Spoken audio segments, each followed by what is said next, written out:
everybody? Richard Dolan here for a courageous conversation. Well, man, today, you're right. There's no going back. How do you feel the weight of that desire? I have been there for a while. Story's still being written, and you cut the story short. As they say, I'm playing with house money. They said, neo-fascist. You can't imagine, Richard. I've heard everything now. But I'll tell you what, you ain't never buying your time back. Value your time. Once you start a courageous conversation, there ain't ever going back to an ordinary one. David always assigned a value. And when it came to selling your business, you always assigned it a value. And when you sold your company, it wasn't like the business that you were in, the services business was known to be sold quite often and at a multiple that was understood and calculable. You declared a value and you sold your business for $200 million. Would it be fair to say that you didn't ever have a self-worth issue and declaring that kind of value wasn't difficult, or was it? Tell us about what thinking went behind that. That's a great question and a great story. So it never occurred to me that you could sell a personal service business. I was only on my own maybe 5 years, and we got a call from American Express. We got a call from one of the Walton-heirs that owns Walmart, that loves sports, and said, we'd like to buy your business. And having worked for a large company, the second largest company in the world for 17 years, ProServe, I was the vice chairman. I sort of loved coming in the morning and seeing my name on the door. Our company was called FAME, was an acronym for Falk Associates Management Enterprise. So I really didn't want to sell. But then we got a really serious offer from a friend of mine named Bob Gutkowski, who had been the president of Madison Square Garden. And we went out and hired Goldman Sachs to be our banker. And Goldman assigned a young guy to be our banker. And he studied all our contracts. He said, the company's worth $75 million. And I said, great, I would never sell a company for $75 million. And my partner asked me, why not? Don't you think that's a lot of money? I said, well, considering that 5 years ago I was making $220,000 a year, yeah, it's an ungodly amount of money. But I don't want to work for someone again. I had a sort of an abusive relationship with my partner. I like being on my own and controlling my own destiny. And so I really didn't want to sell it. I was making what I thought was, good money. And so I arbitrarily decided that if I couldn't get $100 million, I wouldn't sell the company. So one day, the chairman of the company that bought us, his name was Bob Silverman, the company is called SFX.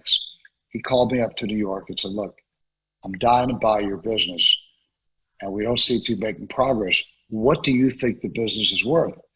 What do your people think the business is worth?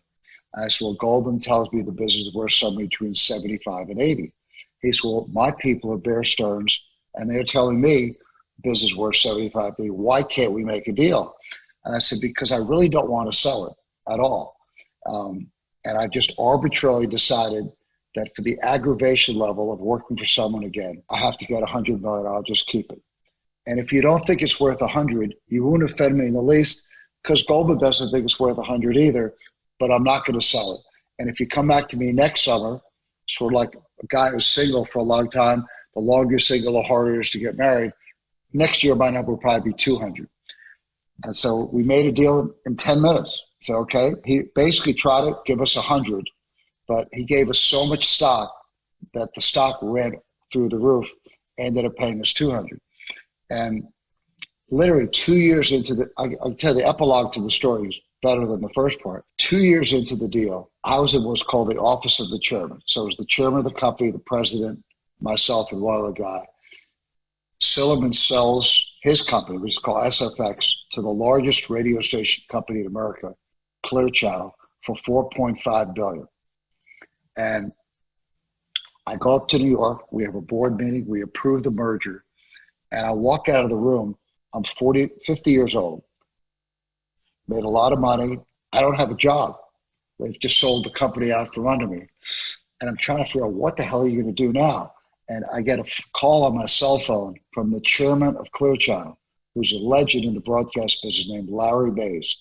And he goes, Mr. Falk, my name is Larry Mays. I'm the chairman of Clear Channel. I'd be like, I don't know, be like Warren Buffett calling up saying, my name is Warren Buffett. I'm an investor. Like everyone knows who Warren Buffett is. So Mr. Mays, I'm very familiar with who you are. Like, what can I do for you? He said, well, I don't know if you've heard, but I've just bought your company, SFX, and I want to know, are you going to stay? And I said, gosh, I just learned about this 5 minutes ago, and my head is spinning.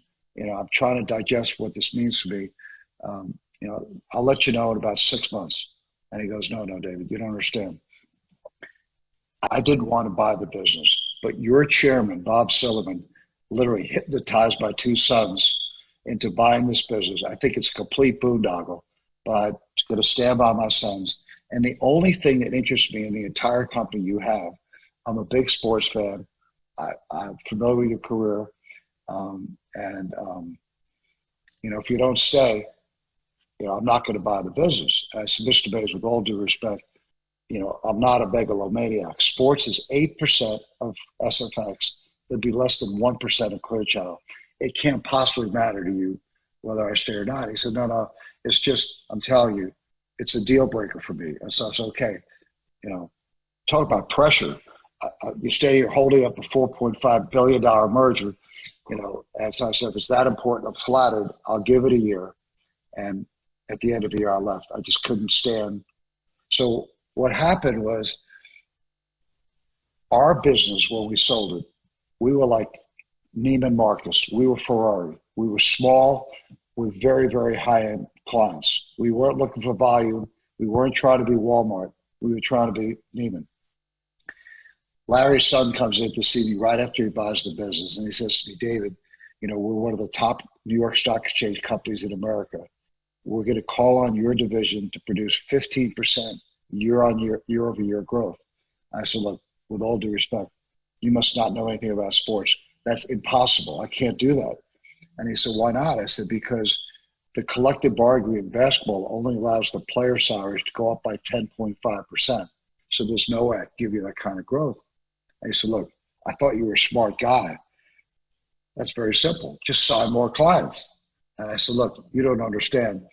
I'm not Walmart. We're Neiman Marcus. We've got to where we are by being very selective and having guys like Michael know he's not one of 900 clients. He's one of a few.